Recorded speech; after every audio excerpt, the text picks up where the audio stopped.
Hey guys, welcome to this channel, Natural 2020. Now I wanted to talk to you about my hair routine because I am here for length retention. If you've been following the videos from the start to now, you'll know that in March 2020, my hair was absolutely shaved. Totally shaved, totally gone. Down to like a number 1 on the sides, number 3 on the top. So my goal is to grow my hair right down to my tailbone.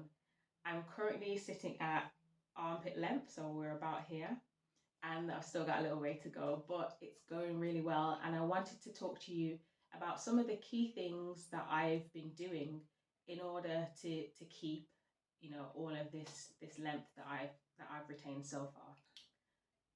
So really there's 5 kind of key things that I think have been absolute staples in my hair routine, and this is what I want to talk to you about today. So hope you enjoy it.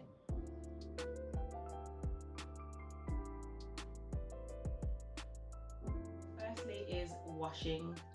It's so important to wash your hair. I tend to wash my hair every 2 weeks or so. I was trialing washing it every 4 weeks, and instead what I was doing within that time was something called scoop and spread.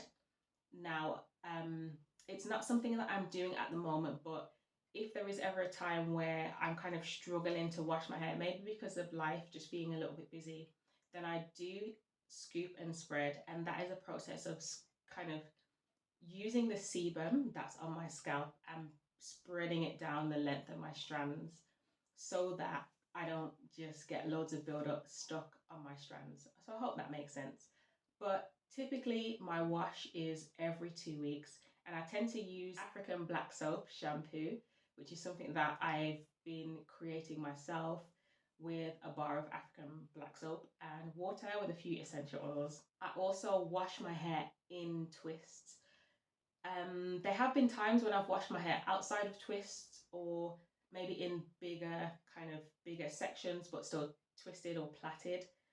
And to be honest, I've just gone back to my initial routine, which is just washing in the twists that I have them in, and taking them out individually and retwisting them. That's it. Secondly is hydrating. And I tend to hydrate with aloe vera juice. I simply just, once I've washed my hair, I simply just spray my hair with aloe vera juice, and then it's on to the next step. Next is moisture. After I've sprayed my hair with aloe vera juice, I then go in with a shea butter leave-in, which I kind of created myself. All it is I can't even remember right now, but shea butter, a bit of extra virgin olive oil, a bit of castor oil, and then a few essential oils from what I can remember. And that's it. It's a really thick texture, but also kind of smooth enough to melt in your hands when you rub them together. So I really like that butter. I love how it makes my hair feel as well. My hair absolutely loves it, and yeah, it's wonderful. So then after that is really sealing all of that goodness and all of that moisture in. And I tend to use Jamaican black castor oil for sealing all of that goodness in. And I do that down all of my strands. Also with sealing, even though I'm using castor oil to seal in all of that moisture down, the majority of my strands, I then use flaxseed gel to seal the ends of my hair. So literally like right at the ends.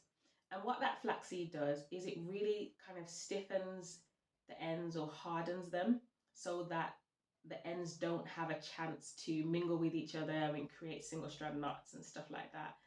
And I really think that the flaxseed gel is such a key in my routine. It really does help me to minimize single strand knots, to minimize breakage, to minimize split ends. And really, when I'm using that consistently, I don't actually have to trim my hair as regularly as we're kind of encouraged to trim, because the ends are so protected. So that's something that I do try to do as best as I can. When I don't have flaxseed gel that I've made, I've been using, I think it's African Pride. Yeah, I think it's African Pride Moisture Miracle, and they have a flaxseed and shea butter, which is really nice. It is really nice. Has a lovely scent, and it does the same thing. It does hold the ends really stiff, which is awesome. Which is what I need it to do. And then lastly, and this one is so important, is protective styling. Now, my protective style that I opt for is twists. I've been having my hair in twists since I could get to it, basically. So as I mentioned before, I've grown my hair out from being shaved. When it was, of course, really short, I couldn't twist anything because I couldn't, you know. Yeah. But once I could kind of grasp my hair, then yeah, that has been the main style that I've been living in. I've been in twists for like nearly 3 years now, and it works. It's been working for me. It doesn't pull too tightly on my scalp. It looks good, you know. Yeah, I just find that it's a really easy style. They're kind of easy to install, easy to take down as well, which is also really important because the takedown of our hair is so important, because often that's when we create all this breakage, because we're so rough with it and we're just like, get off. But with twists, it's really easy to take them down and not cause breakage. Also, part of my protective styling is keeping my ends tucked in. Now, my hair how it is now, I've just been to a wedding, so this is not typically how I would wear my hair. This is very out of the ordinary. My ends are always tucked in. I have them in buns. Yeah, just buns, basically. Hello.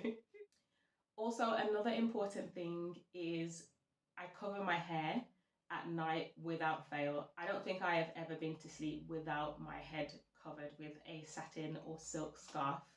And that's really important because our hair, it can kind of cause friction with the pillow that we sleep on or whatever it is. Even just throughout the day, our hair, if it's out, it's just rubbing on our clothes and stuff like that.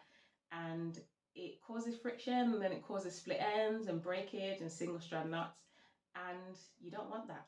So that's something that I am very consistent with, which is always wearing my headscarf to bed. And then lastly is not having styles that are too tight or causing too much tension. So for example, this style that I've done here is like a flat twist all around. It's a bit hard to see, but all around. And it was important that I didn't pull these too tight, because that would have caused breakage on the front of my hair and also kind of the back line here. And even when you're putting your hair up in buns as well, something that I've been doing is this is a bit difficult to explain, but I put the middle, no. So I take the edges out first, I put the middle up into a bun, and then I add the edges into the bun as well, so as not to put too much tension on my hairline. So those are the key things really: washing, hydrating, moisturizing, sealing in that moisture, and also protective styling. Those are the key things that I've been doing, which have been helping me to retain length. And that has what has got me from shaved hair shaved hair 3 years ago to now my hair is at armpit length. And we are reaching for tailbone length with, we're not messing about. We are getting to tailbone length. So let me know what your routine is like. What kind of things do you do that are really consistent? What things are you not too sure about? Let me know in the comments down below. I'd love to hear from you guys. All right, it's been awesome speaking with you, and speak to you soon.